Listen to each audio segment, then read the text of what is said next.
Why do self-employed estate agents sell 20% more homes? Today, I'm joined by Adam Day, who is the boss man of EXP in the UK. Adam, I recently did some analysis. As you know, I do love my data. And I looked at the top 100 estate agents in the UK by volume of listings. And I analysed the average percentage of listings to exchanges. So for every 100 listings, how many do you exchange on?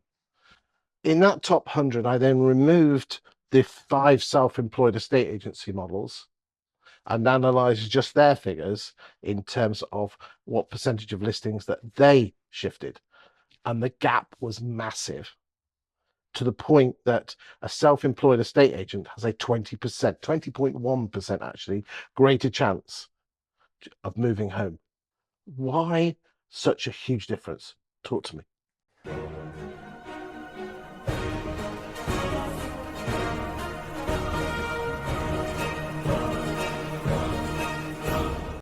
And they also sell houses more quickly as well. It also gets to exchange more quickly, according to some data that I looked at probably last year.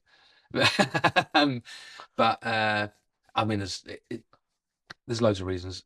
The fundamental reason is because they are self-employed. You know, what's that? The Sky Bet tagline: "It matters more when there's money on it," or one of the betting companies. And that's basically what it is. It's the agents are putting their own money into it. It's their own name above the door, typically. You know, it's their own marketing that they're doing. And I think the consumer also sees the self-employed agent, you know, giving as much exposure as possible. You know, we've got the portals, obviously, and it was really easy back in the day when I used to phone up a client and say, yeah, but it's on Rightmove and Zoopla, so it must be the price. I think with self-employed agents, they can say it's on Rightmove and Zoopla, and I've been and done social media, and I've done a presenter-led video tour, and I've done drones, and I've done professional photography, and I've accompanied every viewing. So I think it's much easier to have that conversation with the client that your price is too high. I also think, weirdly, that I would bet, and I don't have the stats for this, and this is a complete guess, but I would bet that the conversion rate of a self-employed agent going out to a valuation is much higher than, you know, a corporate or a Purple Bricks, because the client has been watching that agent, typically, you know, doing their videos or doing their walkthroughs or whatever it might be, doing their market commentary, which obviously you've helped a lot of those agents with over the years, but also been recommended to them because they're personal businesses.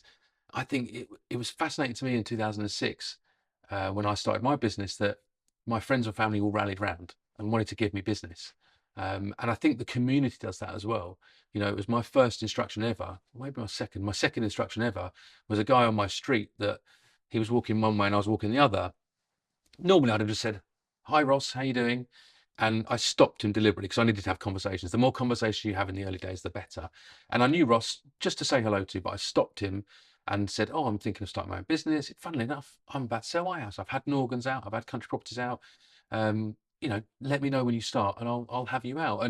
And he gave me the instruction because it was my business and he didn't feel sorry for me. He wanted to support me. So I think the support of people who are clearly self-employed, clearly, you know, making, you know, eating what they kill, I think is massive. So I think there's a whole range of reasons, but those are the main ones. Adam, thank you for your time today. Very insightful. Thanks a lot.